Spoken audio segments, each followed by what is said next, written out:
physical therapy. So I was a physical therapist assistant at Buck Mendenhall's sports medicine clinic. And Mikayla came in to get her ankles worked on, and that's ankle. I have only one ankle that had to get worked on. Yeah. And that's when we met.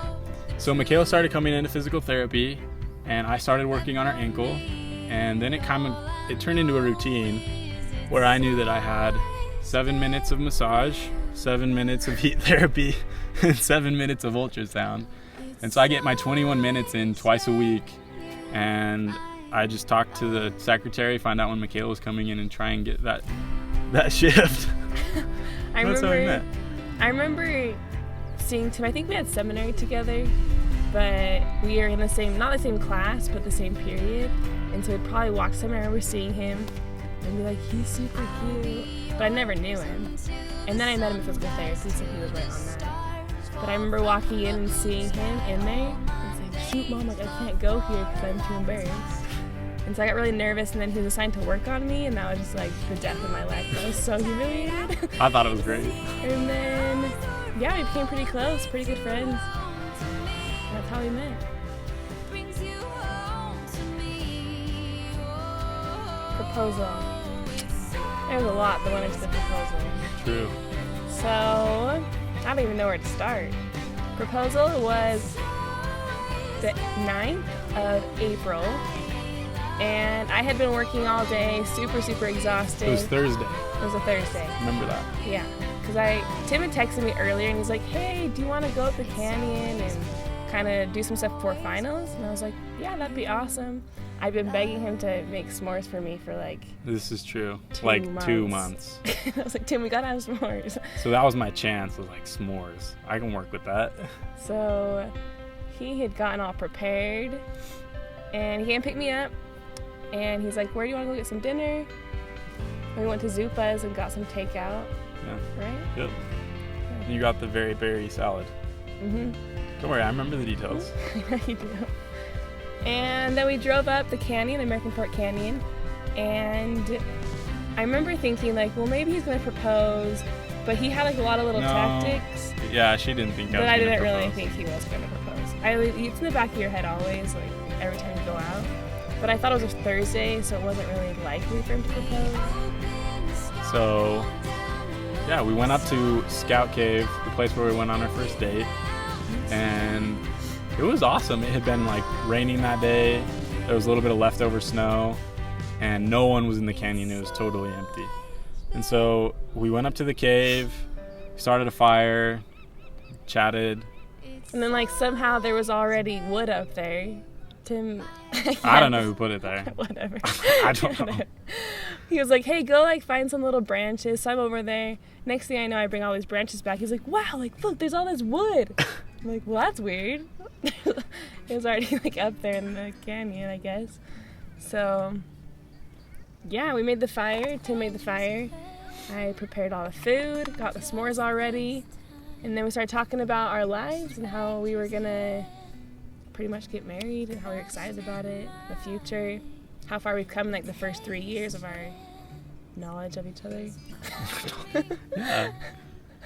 And then, so I had the ring in my backpack, and I was trying to figure out how I could go get it. And so my very smooth way of getting the ring was asking if she needed a napkin. I remember that. So I asked Mikayla if she needed a napkin. She stayed over by the fire. I went into the cave, grabbed my bag. Well, I said no, I didn't need a napkin. I was like, no, I'm fine. Like, I don't even drink. Well, I'm going to get some anyways. That's true. So I went and I got the ring. I put it in my pocket and I came out. And, like, there was some music going and the ambiance was pretty nice, right? Wait, we have to pause for a second because he, like, has a napkin, like, use it for like 2 seconds. And then, like, doesn't even really use it. Like, throws in the fire. I'm like, well, that was useful. Like, didn't really even use the napkin. And I think he kind of felt, like, uncomfortable for a second. No. He did. No. You didn't? Maybe I did. I might have been a little bit nervous. But anyway, yeah, we were talking and yeah. The music was playing. We had Ed Sheeran was on, and it was a Thinking Out Loud song that was on in the background.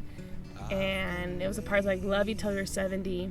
And I was like, I think you could, I don't know what I asked you. And he's like, I think I could love you longer than 70. And I was like, yeah, you think so? And he's like, yeah, can I prove it to you? And he got down on his knee, and then he asked me to marry him. I did. I remember that. And I remember smiling. I remember you smiling, and then she shed a few tears, which I felt pretty good about. What I love most about Tim? Well, I think what I love most about him is how he truly is my best friend. And I believe that. I think that we've gone through a lot together, and I love how he's super compassionate. He always listens to me, and he's always there for me when I need him. And that's kind of an attribute of best friends that I do love, and he's always shown that to me. And I love a lot of things about him, but one thing that I do love the most is his drive and how ambitious he is. I know that we will always have exactly what we need in our lives together, because he's driven and he's there to serve me, and he wants to please me and help me so we can have a good family and a good life together. And I appreciate that a lot. I really do. I also love how he loves me. It's a love that no one else has shown to me. And I love how he demonstrates it. It's not like he only gives me all these gifts, but how he talks to me through his words, but also his actions, how, like I said, he's just there, and he's always will be. And I've known that, and that's why I chose him. Yeah, that's what I love most about him.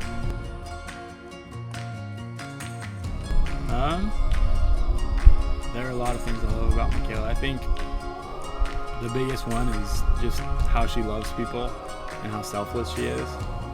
And I think because she's selfless, she has so many other attributes that I aspire to have myself.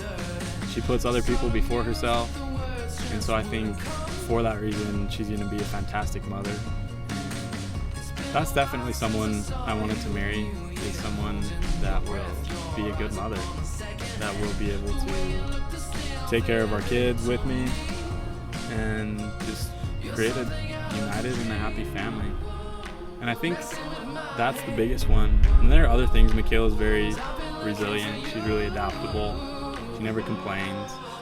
And so all of those things put together make someone that's easy to be around, that motivates you to be your best. And she makes me want to be better. I feel like I've been better since I've met her, and I hope I can always continue to be. And so she makes me want to be the best person that I can. And I don't ever see that changing. And so I think if we can, I don't know, I'm just glad that we're getting married and that we can be together and take on life together.